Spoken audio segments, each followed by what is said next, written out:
Hello everyone, welcome back to my channel and I hope that you're all doing very well. So here in this video we'll be discussing chapter number 1 of unit 1, that is caste and class. So in unit 1 it has 4 chapters in it. However, we'll discuss chapter number 1 written by Jyoti Rao Phule named Caste Laws.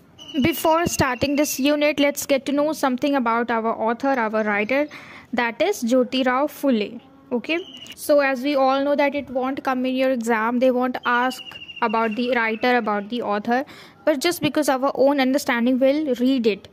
ठीक है, तो चलिए start करते हैं. Jyoti Rao Phule was an Indian social activist, businessman, anti-caste social reformer and a writer. तो जो ज्योति राव फुले हैं वो इंडियन सोशल एक्टिविस्ट हैं, यानी समाज में जागरूकता फैलाने का काम करते हैं. And he is a businessman और एंटी कास्ट सोशल रिफॉर्मर भी है एंड अ राइटर, और एक राइटर भी हैं. And is work extended to many fields. अब इनके जो काम है वो अलग अलग फील्ड्स में भी फैले हुए हैं, इंक्लूडिंग इरेडिकेशन ऑफ अनटचेबिलिटी, यानी कि अनटचेबिलिटी को हटाना, जड़ से मुक्त करना. एंड द कास्ट सिस्टम, जो भी कास्ट सिस्टम है वो ऊंची जाति नीची जाति, उसके ऊपर भी इन्होंने प्रकाश डाला. And for his efforts in educating women and opposed caste people. और फिर इन्होंने अपने एफर्ट्स के थ्रू इन्होंने क्या किया कि जो विमेन है, क्योंकि पुराने टाइम में महिलाओं को उतना बाहर नहीं भेजा जाता था, उनको पढ़ाया नहीं जाता था, सिर्फ घर तक ही सीमित रखा जाता था कि महिलाएं सिर्फ घर का काम करेंगी. ठीक है, तो फिर इन्होंने अपने एफर्ट्स के थ्रू विमेन को एजुकेट किया और जो भी अपोज्ड कास्ट के लोग थे उनको भी पढ़ाया. And he was born in 11th of April 1827 and died in 28 November 1890. Pune में फिर इनकी डेथ हो गई. ठीक है, and he considered that the varna system and Vedas futile. अब इनको क्या लगता था, ये समझते थे कि जो वेद में जो भी वर्ण व्यवस्था दिखाई गई है, जो भी वर्ण व्यवस्था है वो क्या है, यूजलेस है, फ्यूटाइल है. कौन कौन से हैं वैसे जाति? 4 हैं, ब्राह्मण, क्षत्रिय, वैश्य और शूद्र. और इस वाले यूनिट में हम मेन ब्राह्मण के बारे में पढ़ने वाले हैं. He opposed Brahmanism and told the Shudras how they were being exploited by Brahmans. और इन्होंने ब्राह्मणिज्म का विरोध किया, और जो शूद्र लोग थे, जो सबसे नीची जाति के थे, ठीक है, बिल्कुल नीचे आते थे वर्ण व्यवस्था के गिनती में, सबसे नीचे आते थे शूद्र लोग. ठीक है, तो वो किस तरीके से उनका शोषण किया जाता था ब्राह्मणों के द्वारा, तो इन्होंने उनको वो भी बताया. And Jyoti Rao Phule was the mentor of B.R. Ambedkar. और ज्योति राव फुले जो थे वो भीमराव अम्बेडकर के शिष्य थे, यानी हम कह सकते हैं स्टूडेंट. एक तरीके से वो उनको बहुत मानते थे और वो उनको फॉलो भी करते थे. ठीक है, and he was the first person who keep their views on the caste system and oppose it.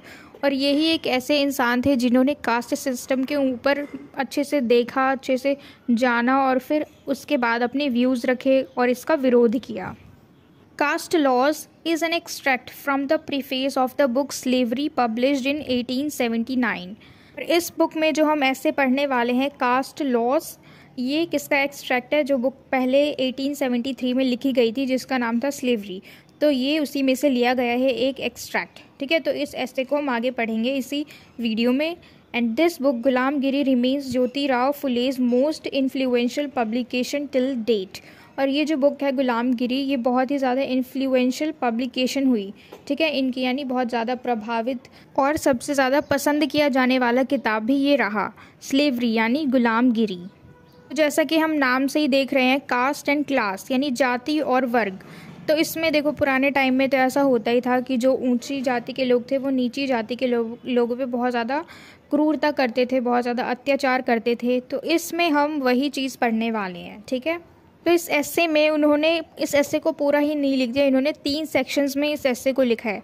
ठीक है, तो पहले सेक्शन में इन्होंने अच्छे से डिस्क्राइब किया है ब्राह्मणिज्म एंड इट्स हिस्ट्री, उसके इतिहास को, और ब्राह्मणिज्म को अच्छे से डिस्क्राइब किया है. दूसरे वाले में इन्होंने बताया है Brahmanism and its unimaginable powers and special rights, कि कैसे उन्होंने अपने स्पेशल राइट्स और अनइमेजिनेबल पावर्स, यानी सबसे ऊंचे वही थे. ठीक है, पूरे समाज में ब्राह्मण सबसे ऊंची जाति का वर्ग माना जाता था, तो उन्होंने किस तरीके से अपने स्पेशल पावर्स को यूज़ करके अपने से नीची जाति के लोगों को, निम्न जाति के लोगों का इतना ज़्यादा एक्सप्लॉयटेशन किया, यानी शोषण किया. और थर्ड सेक्शन में हम देखेंगे कि उनका डोमिनेशन, ब्राह्मणिज्म का डोमिनेशन इतना ज़्यादा पूरे समाज पे, उनका प्रभुत्व उनकी इतनी ज़्यादा शक्ति, ठीक है, वो सब हम इसमें डिस्कस करेंगे। और किस तरीके से जो ब्राह्मण लोग थे, उनका जो पावर था उसके सामने गवर्नमेंट भी कुछ नहीं कर पाती थी, उनके आगे गवर्नमेंट को भी झुकना पड़ जाता था। पुराने टाइम में जो ब्राह्मण लोग थे वो राजा से भी ऊंचे माने जाते थे, ठीक है, यानी सबसे ऊंचे कौन है, ब्राह्मण लोग। उसके बाद जो भी ब्राह्मण के राय ले लेके जो राजा लोग कुछ भी काम करते हैं, ठीक है, यानी हम देखा जाए तो हम कह सकते हैं कि सबसे ऊंचे ब्राह्मण लोग ही थे उस वक्त। तो उनके आगे ना सरकार की चलती थी, ना राजा महाराजा की चलती थी। तो चलिए अब हम चलते हैं, स्टार्ट करते हैं हमारा फर्स्ट सेक्शन, जिसके अंदर ब्राह्मणिज्म और उनके हिस्ट्री के बारे में बताया गया है। The Brahmins are descendants of Aryan invaders who displaced and subjugated the original inhabitants of India after a long and protracted battle. तो इनकी हिस्ट्री किस तरीके से शुरू हुई कि जो ब्राह्मण लोग हैं वो कहाँ से आए। तो यहाँ पे बताया गया है कि जो ब्राह्मण्स थे वो किसके वंशज थे, यानी कहाँ से आए वो, तो वो आर्य के वंशज थे, यानी जो भी आक्रमणकारी थे जो अफ़गानिस्तान से आए थे हमारे इंडिया में, ये उनके वंशज। और उन्होंने आते ही क्या किया कि यहाँ के जो असली लोग थे, ठीक है, ओरिजिनल इनहैबिटेंट्स थे, जो रहते थे, जो मूल निवासी थे, उन्होंने उसके ऊपर कब्ज़ा किया, उनको गुलाम बनाया और फिर खुद वहाँ पे आके ब्राह्मण बन गए। यानी ये जो ब्राह्मण लोग हैं ये रियल नहीं है, ये इंडियन नहीं है, ठीक है, ये बाहर से आए हुए लोग हैं। और जो सचमुच के ब्राह्मण थे, जो ओरिजिनल थे, उनको उन्होंने अपना गुलाम बना लिया।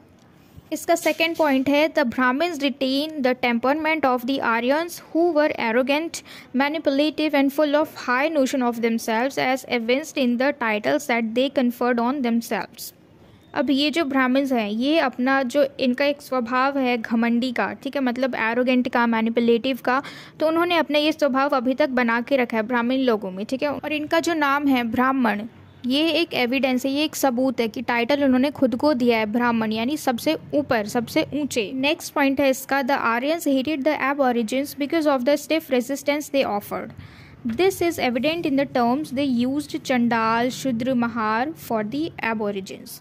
अब देखिए ये जो आर्यंस लोग हैं इनको बहुत ज़्यादा नफरत हो गई है किनसे, एबॉरिजिन से, जो कि वहाँ पे पहले से ही लोग रह रहे हैं, ठीक है, जो असली लोग हैं, जो इंडियंस हैं उनसे। क्यों? क्योंकि जो उनका स्टिफ रेजिस्टेंस, यानी एक तरीके से कठोर प्रतिरोध हम कह सकते हैं, किसके अगेंस्ट, ब्राह्मण लोगों के अगेंस्ट। क्यों? क्योंकि जो ब्राह्मण लोगों का बिहेवियर है वो उनके प्रति अच्छा नहीं है, ठीक है। जो भी ब्राह्मण लोग हैं वो उनको क्या बोलते हैं, देखो, जो भी उनसे निम्न स्तर के लोग हैं, जो ब्राह्मण जाति से नीचे की कम्युनिटी है, ठीक है, उनको वो चंडाल बोल रहे हैं, शूद्र बोल रहे हैं, महार बोल रहे हैं। तो इसलिए तो आर्यन लोग जो है इनको बिल्कुल भी नहीं पसंद वहाँ के लोग, ठीक है, इसलिए वो नफरत करते हैं इनसे।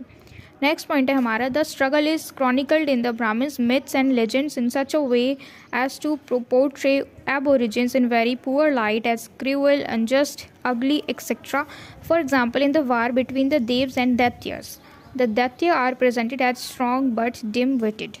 अब इन सारी बातों का वर्णन पहले से ही किया गया है, ठीक है, और किस तरीके से ये लोग जो ब्राह्मण लोग हैं, क्योंकि अब ये सबसे ऊंचे हैं, तो ये अपने अधिकार खुद चुनते हैं, अपने पावर्स, अपनी शक्तियाँ, अपने राइट्स खुद बनाते हैं, ठीक है, खुद के लिए भी और अपने से नीची जाति के लिए भी। अब सीधी सी बात है कि अगर कोई खुद के लिए कुछ करेगा तो वो अच्छा ही करेगा और दूसरे के लिए बुरा ही करेगा। तो इसी तरीके से यहाँ पे ब्राह्मण लोगों ने एक झूठी बात फैला रखी है शूद्र लोगों में, वहाँ के मूल निवासी लोगों में, कि जो शूद्र हैं उन्होंने क्योंकि पुराने जन्मों में, अपने पिछले जन्मों में अच्छे काम नहीं करे होंगे, इसलिए उनका जन्म इस बार शूद्र लोगों में हुआ है। और जो ब्राह्मण लोग हैं उनके जो चरण है वो पूजनीय है, जो ब्राह्मण लोग हैं वो कर नहीं देंगे, जो ब्राह्मण लोग हैं वो देव के समान है। और जो भी ब्राह्मण लोग अगर उन्होंने कोई गलती भी कर दी है तो वो माफ़ हो सकती है। और वहीं दूसरी तरफ जो कि ब्राह्मण से नीची जाति के लोग हैं उनको कर भी चुकाना पड़ेगा और उनको मतलब बिल्कुल ब्राह्मण के नौकरों की तरह रहना पड़ेगा, उनका दास बन के रहना पड़ेगा, उनकी सारी बातें माननी पड़ेंगी, उनको कर भी चुकाना पड़ेगा, ठीक है। और अगर उन्होंने ऐसा नहीं किया तो ये सारी बातें अगर वो इसके अगेंस्ट जाते हैं तो वो एक गलती मानी जाएगी और इस गलती की सज़ा जो है वो क्या करेंगे, उनको मृत्यु दंड, यानी सीधा उनको मरना पड़ेगा, ठीक है।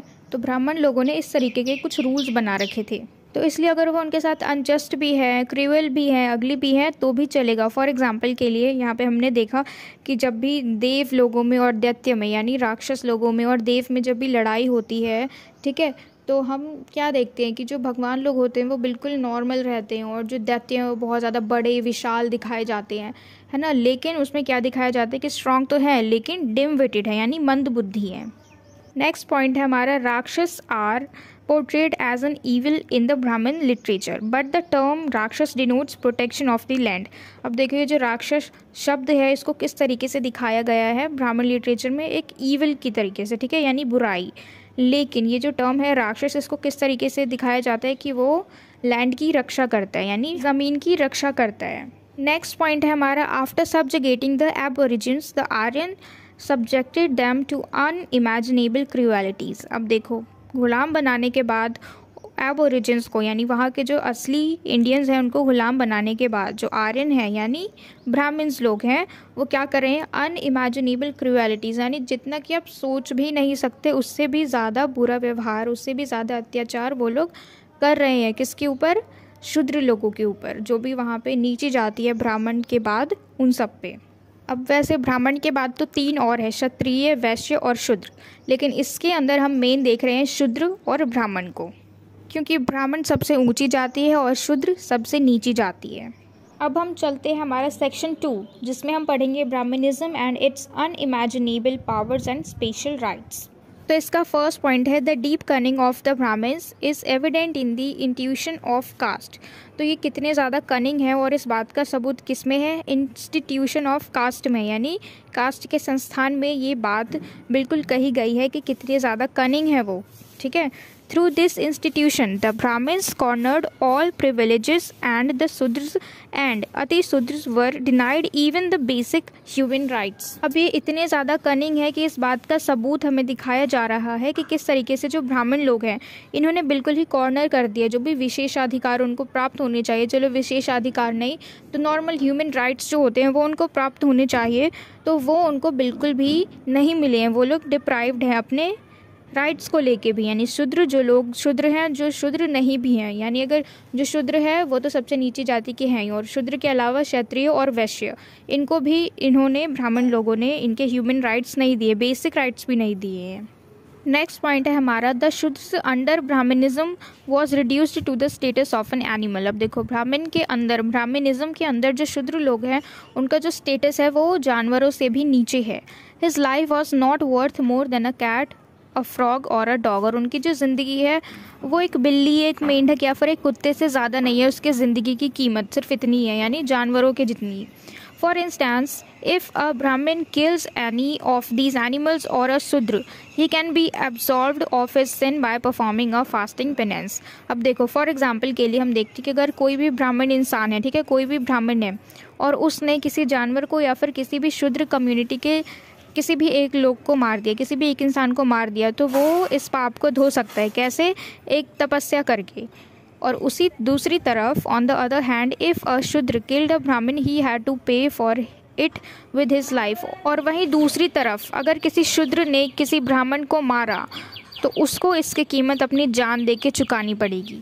अब हम थर्ड सेक्शन डिस्कस करते हैं, जिसके अंदर क्या डिस्क्राइब किया गया है, the continuous domination of Brahmanism from casteism. कि किस तरीके से उनका जो इतना बड़ा प्रभुत्व था ब्राह्मणिज्म का। The government did not do proper work for the rights of the tribals. अब यहाँ पे जो गवर्नमेंट है, ठीक है, ये बिल्कुल भी कुछ भी काम नहीं कर रहे हैं, बल्कि क्या कर रहे हैं, ब्राह्मणवाद को और ज़्यादा फैला रहे हैं, उनको और ज़्यादा स्ट्रॉन्ग बना रहे हैं, लेकिन वो बाकी जो ट्राइबल्स हैं उनके लिए कुछ भी नहीं कर रहे हैं। The tribals should get fair and equal opportunities. They should get the right to education. और जो tribals हैं उनको equal opportunities मिलनी चाहिए, ठीक है, सबको बराबर बराबर मिलना चाहिए, उनको पढ़ाई करने का भी हक मिलना चाहिए, पढ़ने का भी अधिकार होना चाहिए।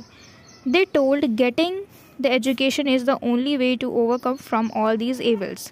और उन्होंने क्या कहा, ज्योतिराव फुले ने क्या कहा कि सिर्फ पढ़ाई करना ही क्या है, हम इन सारी ईविल्स को ख़त्म कर सकते हैं, इन सारी बुराइयों से बाहर आ सकते हैं सिर्फ पढ़ के, यही एक रास्ता है।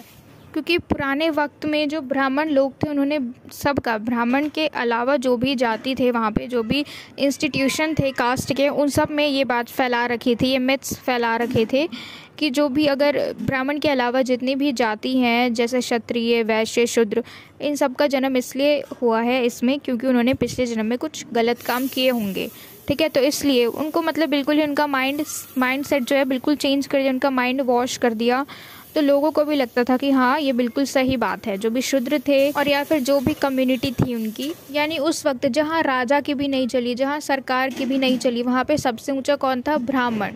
ब्राह्मण लोग सबसे ऊंचे थे, इसलिए वो जो भी अधिकार बनाते थे, जो भी राइट्स बनाते थे, वो अपने फेवर में ज़्यादा रखते थे और बाकियों को अपने से नीचे रखते थे। अब क्योंकि ज्योतिराव फुले ने इन सारी चीज़ों को एक्सपीरियंस किया, अपने टाइम में जिया, इनको फेस किया, तो इसलिए उन्होंने ये निश्चय लिया, दृढ़ निश्चय लिया कि वो इसका अगेंस्ट विरोध करेंगे, इसके अगेंस्ट विरोध करेंगे। ठीक है, तो इसलिए फिर उन्होंने ये ऐसे लिखा, क्योंकि उन्होंने अपनी रियल लाइफ में इन सारी चीज़ों को फेस किया। तो इस वीडियो में हमने अच्छे से जाना कि किस तरीके से जो ब्राह्मण लोग थे और जो शूद्र लोग थे, इन दोनों में कितना ज़्यादा अंतर है। ठीक है, कि वो अपने आप को बिल्कुल भगवान समान मानते थे और शूद्र लोगों को जानवर से भी ज़्यादा बुरा माना जाता था, मतलब कितना ज़्यादा भेदभाव किया जाता था। तो इस पूरी यूनिट में यही है और हमने इसको अच्छे से डिस्कस कर लिया है। तो आज की वीडियो में सिर्फ इतना ही, and I hope that you have liked this video, and if so then please let me know in the comment box and share this video with your friends as well so that they can get help from it, and don't forget to subscribe my channel. Until we meet in the next video, keep learning.